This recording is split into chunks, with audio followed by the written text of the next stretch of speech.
जब मूलाधार चक्र, स्वादिष्टान चक्र, मणिपुर चक्र पे तरंगे होती हैं तो वो व्यक्ति वर्तमान में खुशी अनुभव नहीं कर सकता।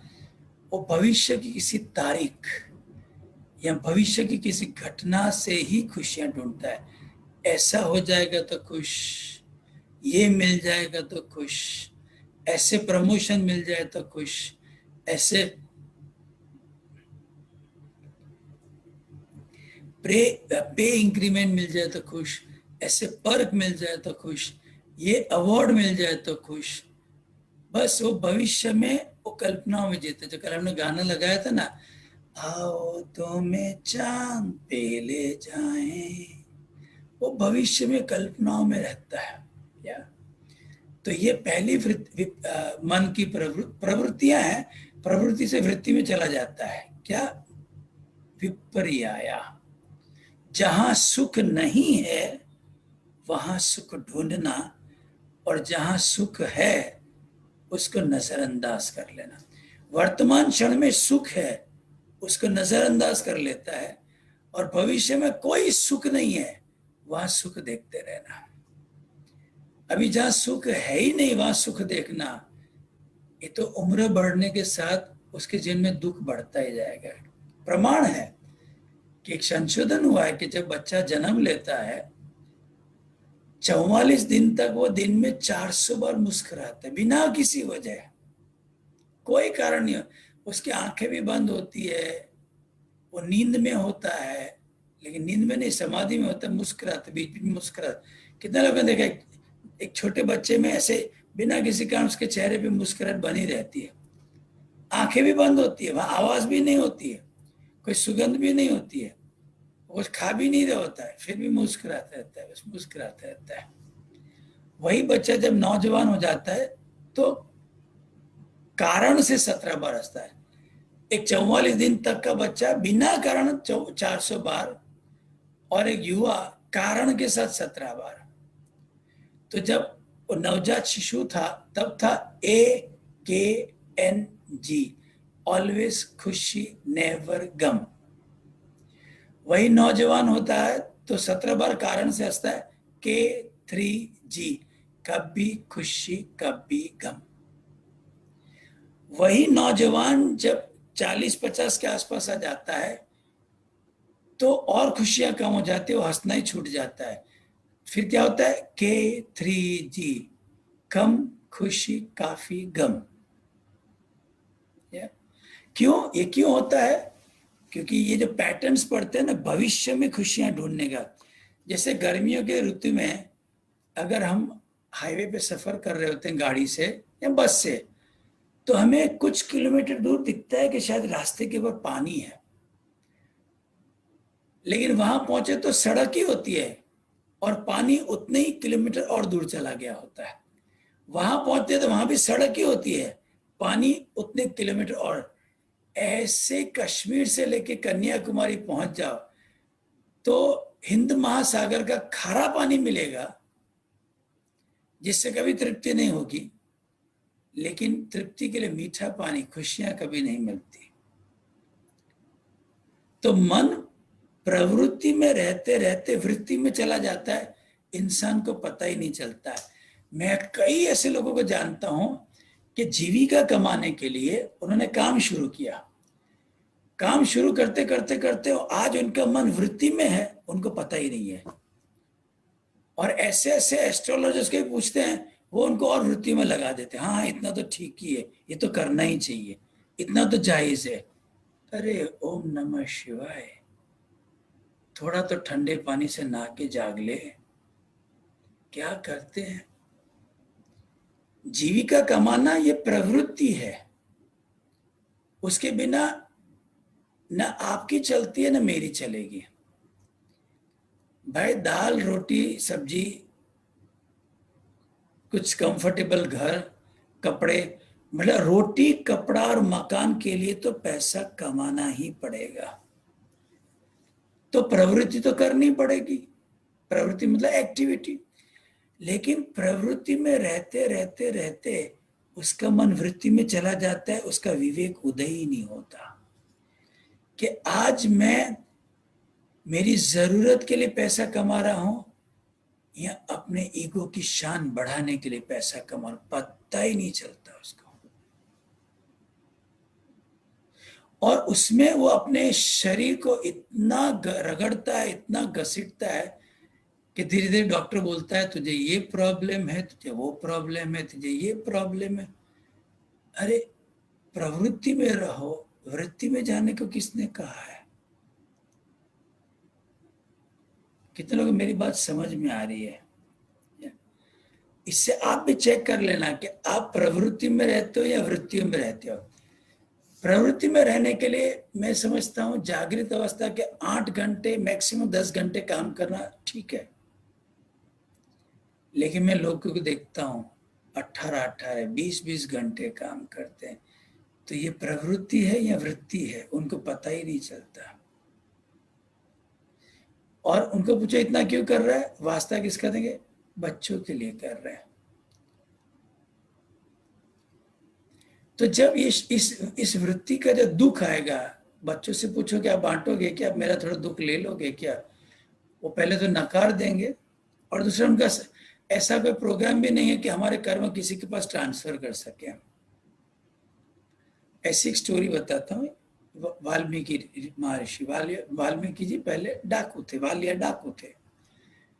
तो एक दिन जब एक पेड़ के नीचे विश्राम कर रहे थे तो पास में आके एक संत विश्राम करने लगे। तो दोनों के बीच में वार्तालाप शुरू हुआ। तो वालिया डाकू ने पूछा आप क्या करते हो? तो बोले मैं तो संत हूँ, बस उस एक की तलाश में निकला हूँ कि कहीं उस एक की अनुभूति हो जाए जो सर्वव्यापी है, सर्वसमर्थ है, सर्वज्ञाता है।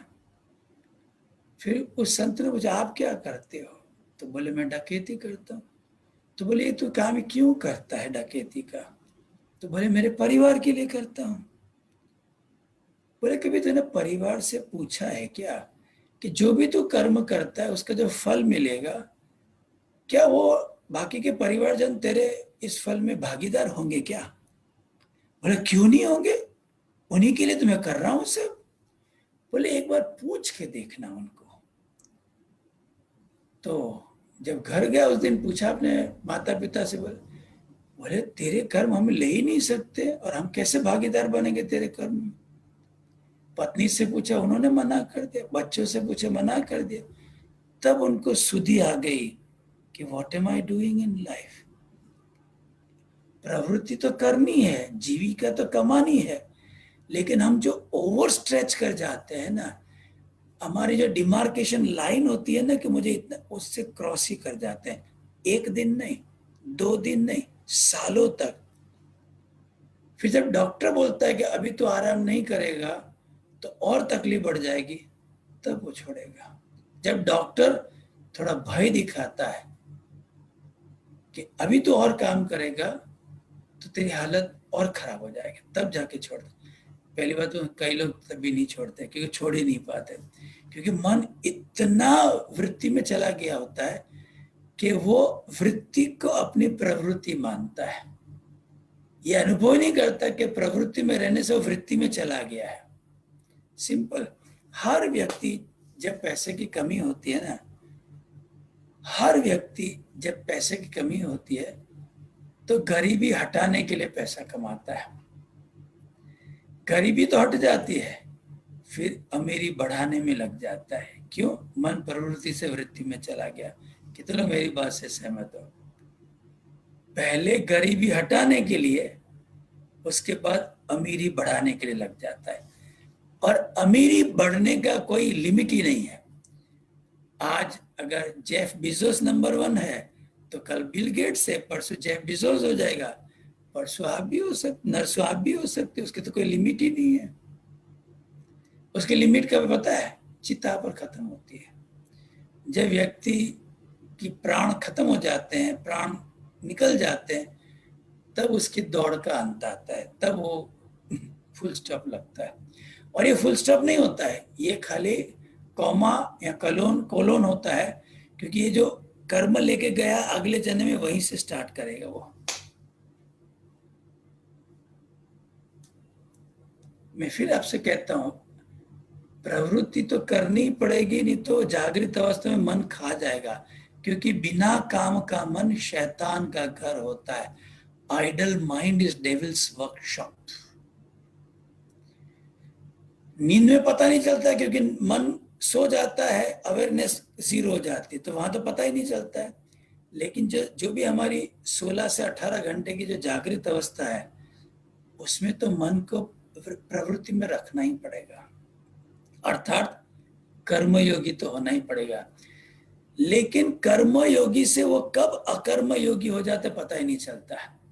कर्मयोगी मतलब जो सिर्फ कर्म करता है, उसको फल का ध्यान नहीं रखता, फल में उसकी कोई आसक्ति नहीं होती, राइट वर्ड। लेकिन जो अकर्मी योगी होता है ना, उसकी वो कर्म करता है फल को अनुरूप। उसके जहन में कर्म बड़ा नहीं होता है, उसके जहन में कर्म का फल बड़ा होता है, इसलिए कर्म के फल के बारे में सोचता रहता है। This is getting into a वृत्ति, विपर्याय, कि मुझे ये मिल जाए, इतना मिल जाए तो मैं खुश रहूंगा। तो कर्मयोगी जिसके लिए कर्म बड़ा है, अकर्मयोगी जिसके लिए कर्म का फल बड़ा है। कर्मयोगी ये सोचता है मैं अपना कर्म कैसे सुंदर करूं, अकर्मयोगी मेरा फल कैसे जल्दी पालूं, कितना बड़ा पालूं। अरे उसमें उसके ओके, ध्यान से सुनना, अगले अगले पीपीएफ में, पावर में, ये हमारा जो डायाफ्राम है ना, हमारे फेफड़ों के नीचे एक बड़ा मसल है, इसको डायाफ्राम कहते हैं, जहां पर पसले अंत होती है। जो व्यक्ति विपर्याय की वृत्ति में फंस जाता है ना, उसको डायफ्राम के नीचे का कोई हेल्थ इश्यू आने की संभावना रहती है। क्यों? उसके मणिपुर चक्र, स्वादिष्ठान चक्र, मूलाधार चक्र ओवर एक्टिव होते हैं पूरा टाइम, नींद में भी होते हैं। आप गौर करोगे, एक बच्चे को जैसे सुलाओगे ना वैसे ही उठेंगे, उसी करवट से। लेकिन जो इस वृत्ति में फंसा होता है ना, थोड़ी थोड़ी देर पे करवट बदलता रहता है, उसका मन करवट बदलवाता है, क्योंकि उसको एक पोजीशन से चैन नहीं मिलता है, एक पोजीशन में उसका मन तृप्त नहीं होता है, इसलिए अतृप्ति में वो हर थोड़ी थोड़ी देर पे करवट बदलेगा। और एक तृप्त व्यक्ति 5 घंटे या 6 घंटे सोएगा ना, एक ही पोस्चर में होगा, क्योंकि उसके मन को कुछ नहीं चाहिए, इसलिए वो एक पोजीशन में सो गया, बस एक ही पोजीशन में उठेगा। और उसके नींद भी इतनी गहरी आती है, वो सराहने पे सर रखे उसके पहले तो नींद उसको पकड़ लेती है। हरिगेटी में पर, और बाकी लोगों को सिराने पे सर रख के सोचते रहते हैं, कल क्या करेंगे, परसों क्या करेंगे, नरसों क्या करेंगे, 2 महीने बाद क्या, 4 महीने बाद, ऐसे सोच सोच के जब थक जाते तब नींद आती है। वो 15-20 मिनट, आधा पौना घंटा ऐसे ही रहते हैं। कितने लोग ऐसे, मेरा कभी ना कभी तो अनुभव किया होगा आप लोगों ने ऐसा, कोई बाकी नहीं है इस दुनिया में ऐसा अनुभव करने से।